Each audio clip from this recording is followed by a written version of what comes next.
name is Paul Coggin. I'm a cyber subject matter expert at New Systems in Huntsville, Alabama. My role in New Systems, I specialize in telecommunications service provider technologies and cybersecurity, and also have a strong interest in space systems. And so this presentation, we're going to go into some real world examples of what has been happening historically in space, and talk about some theoretical possible cybersecurity issues. And we'll go into some best practices and recommendations for securing space systems. But in the realm of space systems, we're specifically going to focus on the spacecraft for the majority of this talk, specifically satellites. To get started, this is an example of a ground system network. In this case, we're looking at a ground system for NASA, where they have locations around the world so that they have complete coverage of satellites as they orbit the Earth. You can see that they have, like I mentioned, they have ground systems across all the different hemispheres, from the north and the south of the globe, so that they have complete coverage as the spacecraft are orbiting the Earth. Depending on the size of the constellation, may not have this large of a ground system network. One thing to call out is, as space systems are evolving, this next generation of space systems, a great number of the newer ground systems are actually being deployed in the cloud, just like we're deploying a lot of the enterprise and service provider services in the cloud. So is space ground systems. You have Amazon, Microsoft Azure is also in the ground system business, and Google is getting into the ground system business. I've been reading where SpaceX is working with Google for their new satellite constellation that they're deploying. And there's other cloud vendors that are providing ground system services as well. When we talk about spacecraft orbits, there's a low Earth orbit. You hear about LEO, where you're about 160 to 2,000 kilometers above the Earth. That's most of what's in the news these days. And then we have the high Earth orbit, around 16,000 to 130,000 kilometers. Have the medium Earth orbit, the 2,000 to roughly almost 36,000 kilometers there, close to it. And then GEO, and you'll hear a great deal about GEO in the news as well, where GEO is around the 36,000 kilometers, and where the GEO is more of a fixed configuration, where when a satellite goes up into a GEO orbit, it orbits with the Earth so that it has a fixed location to provide, say, telecommunications, cable services for fixed locations on the Earth. So just wanted to give a brief overview of some orbits. Focus our conversation for this presentation is threats to the space systems. The Federation of American Scientists, they broke it down to around 5 main categories of threats to spacecraft, because we're going to focus on the satellites in this conversation. There's deception, where you're making the targets, the spacecraft, report incorrect information. You have disruption, where we're going to temporarily degrade the capability of the spacecraft. Maybe denial, where the capabilities are being temporarily disabled, where there may be degradation, where a capability is degraded irreparably. Maybe an example of degradation is if someone had on the ground, or possibly in space, attacked a satellite, maybe from the ground. You damage optics with some kind of high-powered laser, possibly, so it's totally irreparable. Or some kind of kinetic physical attack could degrade if it didn't just totally destroy. And then again, what's been in the news a whole lot here lately is complete destruction of satellites with anti-satellite weapons, for example, where say a missile hits a satellite and blows the whole thing up. So it's complete destruction, which could also happen with debris. There's a lot of debris in space that could totally cause destruction or cause irreparable degradation, which would not be a cyber attack. It just there's just the threats of the debris. Now, from a cyber threat, some of it's not totally cyber. Like jamming is more of electronic warfare, where you're going to overpower the radio signal with a stronger RF capability. Um, but electronic warfare and cyber are merging together in most conversations these days. So you have jamming, have malware. We're going to go into some examples of where malware are being seen. Spoofing, the control and payload, the control and the TT&C, where your telemetry tracking and command, being able to send commands and control to the satellite, manage where the satellite is, being able to replay. You might be able to replay and hijack connections because the connections may not be encrypted. You might be able to just sit there and passively listen to connections, eavesdropping, if you can lock into the signal and listen. As we mentioned earlier, there are some threats that are reversible and others that are irreversible. So, like some actor has the resources to actually jam a satellite's RF signal. They can start jamming, affect the capability of the satellite, the communications, and then when they turn off the jamming, then the vulnerability, the damage would go away. The vulnerability doesn't go away, but the damage would go away. The interruption would go away whenever the radio signal is tape removed. But as you move to the right, if you start coming under some kind of kinetic attack, say a missile or some other kind of space weapon or possibly debris, it's going to be non-reversible. You start getting into the physical damage to the satellite, spacecraft. That's not going to be reversible. It's going to totally damage the spacecraft and take it out possibly, as we've seen with the recent ASAT events in the news. There are a lot of different actors in these that may be looking at space, just like with an enterprise. You have, the nation state, the military, intel agencies, possibly insider threats, somebody, an individual. And depending on the resources, someone might be able to, with minimal resources, be able to passively listen to satellite network traffic, or someone with more resources are going to be able to possibly not have to deal with, not wait for just open satellite communication, but they might be able to actually hack into a ground system and be able to exploit a ground system, and in turn exploit the trust relationships with the spacecraft and take control of a spacecraft if they have the capabilities and the skills to do that. And we're going to get into some examples where some more sophisticated threat actors are actually able to take control of spacecraft.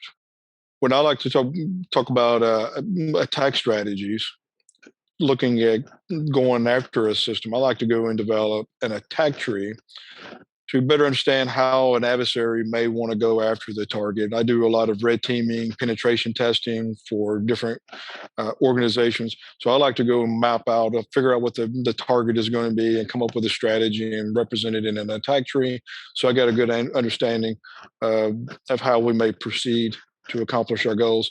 And this is real high level, not totally in absolute detail, but going after satellite, might want to go after the ground station, maybe emulate an insider that has access, or look at someone who has remote access, depending on what kind of remote access is available into that ground system.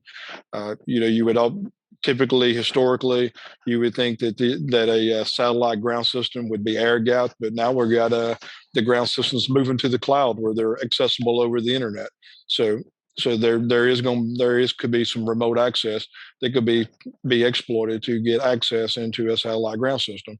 Theoretically, there is conversations about a satellite to satellite type attack, but right now I have not been able to find anything out in the open source where that has been done by anyone yet, where there's been any kind of cyber attack going from sat to sat. There might be something that we see published in the future, but I have not personally been able to find anything on that yet. It could be someone throws up an unauthorized ground system capability and starts trying to take control of a satellite. And we have some examples of this where that could be happening, where they could try to control a sat from an unauthorized ground system.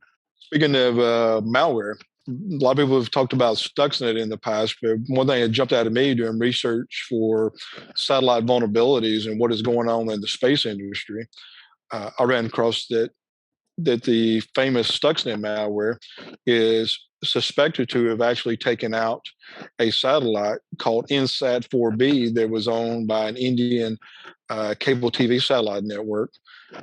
And so the Stuxnet was somehow able to get into the ground system through the internet.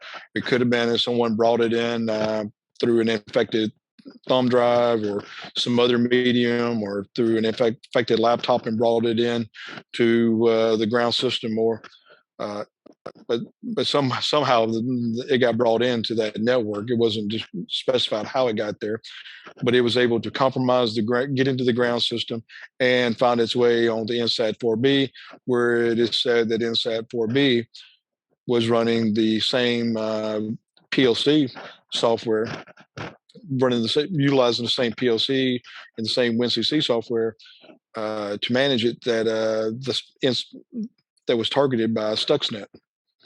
So Stuxnet ended up disabling the INSAT-4B satellite. So it's one example that is out in the open source where malware has actually disabled a satellite.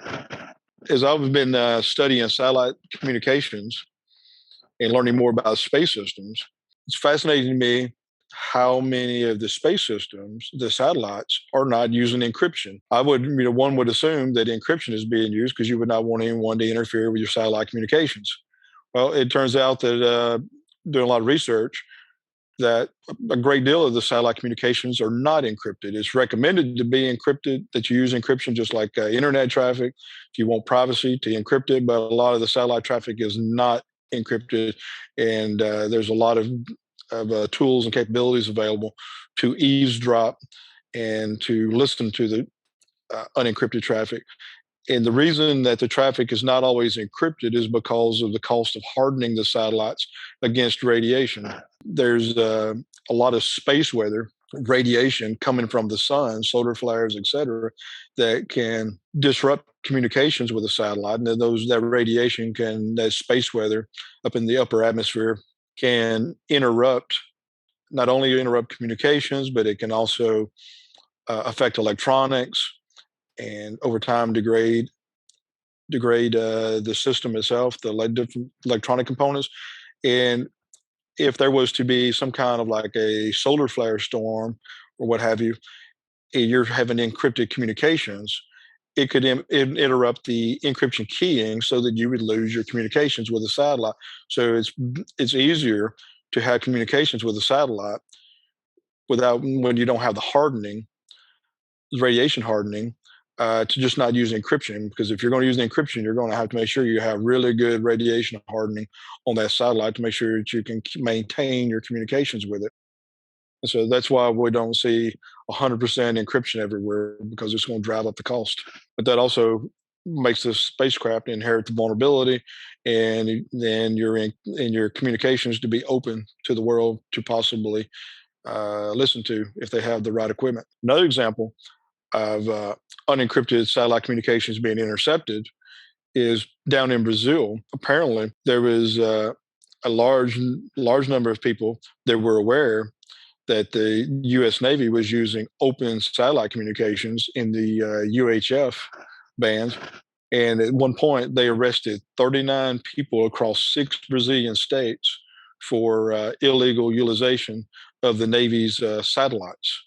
Now, and my understanding is, reading the research, is shortly after they arrested that group of people, others started back using those satellites again because they were open, unencrypted communications. It was available, so they used it. Another example of unencrypted satellite communications being utilized is was the Turla malware, where the command control of the network would use use both the landline, and it would use the satellite to do its command control, and it could broadcast down from the satellite and hit systems that had been exploited, and be able to communicate with them through the satellite, and you could not see the synchronous connection. It was async. So part of the connection went over a landline, and part of the communication went over broadcast satellite down uh, to the earth. So it made it really difficult to catch. Very sophisticated malware to be able to do that. And that was the Turla attack. And it was also another example. There was back in the Iraq War, apparently some people figured out that the UAVs, UASs, and stuff, some of the space aircraft were not using encryption, and they were able to capture communications because they were open, unencrypted, using off-the-shelf, commercially available software to be able to go and decode satellite communications. I mentioned this earlier. This is an example of a theoretical attack against satellite, where you would have a couple satellites up in space that are communication satellites that are sending comms between each other, and an adversary is able to push up another satellite, a third satellite, for example, and be able to do a man in the middle type attack and intercept communications between satellites by being able to get in close orbit. Maybe it may be able to do different kind of cyber attacks if they're not using strong encryption, just like they would on the ground. Now, more and more of the communications in the long term are going to move to optical, free space optics, and that's going to be harder to do a man in the middle type attack when you start talking about optics, because it's going to be very directed, and it's lasers. Uh, so it'll be interesting to see how that evolves over time. A real world attack against a satellite that's documented in open source. One of the first ones that I read about was the Rosat uh, satellite. Back in 1998, it was a German U.S. satellite, and used for looking into space. And apparently, it looks like the ground system was attacked, and through the ground system, the satellite was able to be taken control of, and the solar panels was able to be turned so that it was damaged, and so it was no longer usable. And attribution was pointed back to the Russians in the Rosat attack. And then there's the Landsat 7 satellite attack. It happened in October 2007, and it happened twice. And it also happened a second time in 2008, where it was taken control of for like 12 minutes. So it's another example of a satellite that has been hacked and taken control of. And then the Terra satellite is experienced 2 minutes of interference in June 2008, and then later in October it experienced 9 minutes of being out of control and someone else having control of the satellite. So that's another direct attack on a satellite spacecraft. Very similar to that, we have the NOAA weather satellites, and it is speculated the attribution in the open source says that the Chinese hacked this weather system satellite and was able to take control of it for a period of time. And another satellite that got taken, that I was surprised to hear this story about, there was the UK Skynet satellite. Apparently Skynet is comprised of 4 military satellites that the UK uses. And in this scenario with Skynet, an adversary was able to capture one of the 4 satellites. It's a 4 satellite constellation, from what I understand. And one of the satellites was taken control of and was held for ransom for a period. Then there's other examples of cyber activities in space, where on the space station, apparently it's very common knowledge, not in the control system of the space station, but in where other network functions are happening, system functions, it is common for there to be a malware infection, apparently, with thumb drives, that the astronauts are bringing thumb drives and they're bringing laptops that have infections, that are infected, and introducing malware into the space station network. Now, there's nothing saying that anything has been infected into the flight control system of the space station, but just in uh, the networks where the astronauts are plugging in laptops, etc. There's been a few cases where malware has been brought onto the space station. There are some good reference standards for securing the spacecraft, both of the ground systems and the spacecraft themselves. The Consultative Committee for Space Data Systems, they write the standards. They're kind of like the IEEE, ITU, for writing standards for network protocols, the communication standards, how systems should work together and integrate. And they also have a great deal of documentation and specifications for how these systems should be secured, how the protocols should be secured, how cryptography should be implemented, how the various protocols should be secured. The ground systems and the spacecraft architecture should be developed to ensure security. So there's good engineering best practices out there for space systems engineers to use as a reference to design these systems that international organizations all collaborate on to develop, to make sure that there's some good methodologies to be used. Some other best practices that are out there for securing space systems. Matter has published some best practices.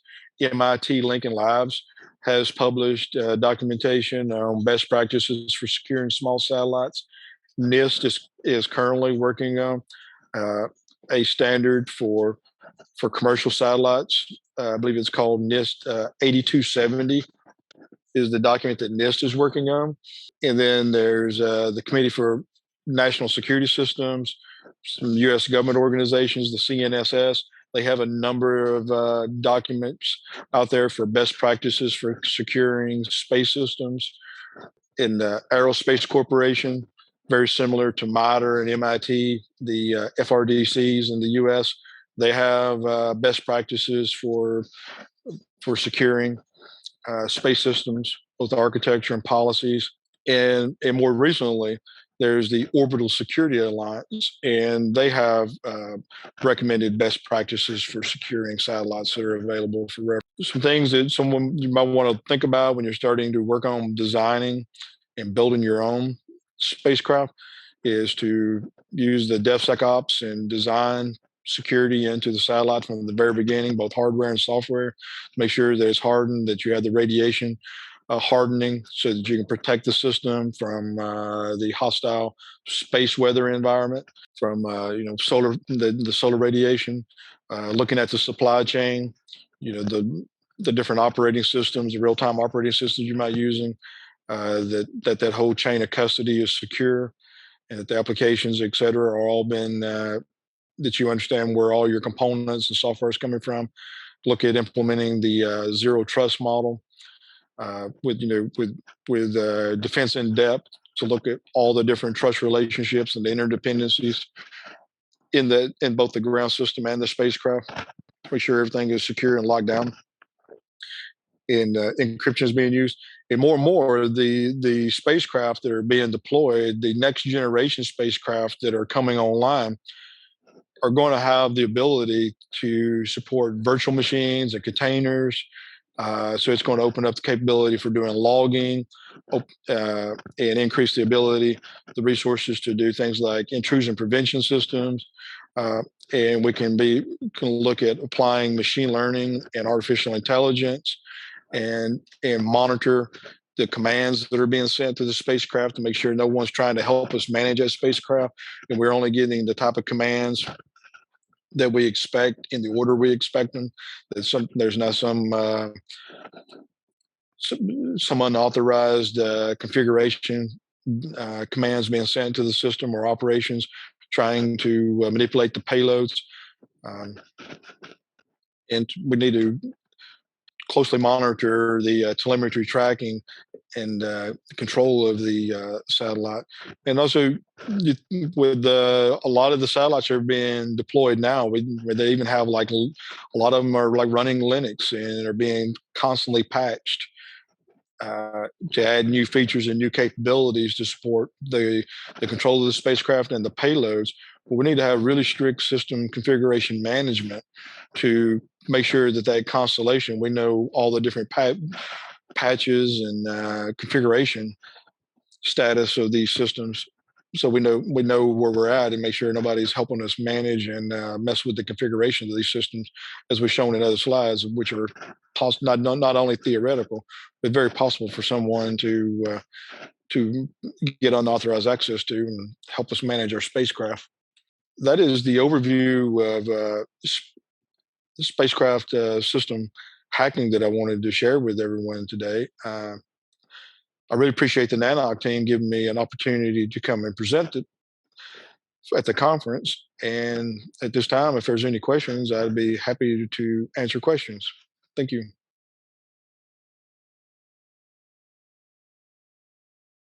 Thank you, Paul. We do have a few questions for you. Take the first question on the chat. Coming to us from Robert, Carolina. Question is, I take your points about attacks that jeopardize the operation of the SAT itself, and you make a good case for encrypting command and control signals. If people who use space segment encrypt their traffic end to end, does this mean that the threat is effectively limited to SAT operators rather than the end users? Well, what I've seen is both there's a lot of examples that's been published at DEF CON, Black Hat type conferences where end user traffic has been recorded, where it's out there passively open, so that someone can see whatever communications you're having as an end user. It's out there in the clear to be sniffed, just like you're sniffing it off of a wired network. You can capture. If you got the right equipment, you can capture anyone's satellite traffic. So if you have traffic that is sensitive in nature, say maybe it's some kind of industrial control system, SCADA type traffic that you're utilizing, that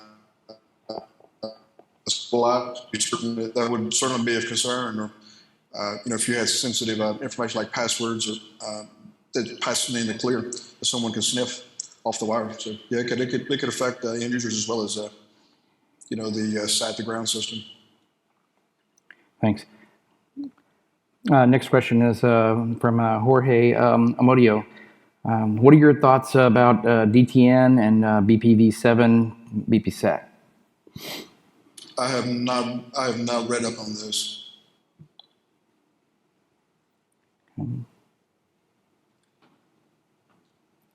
All right, well, that's all the questions we have. Thank you again for your presentation and time today, Paul. Sure, thank you.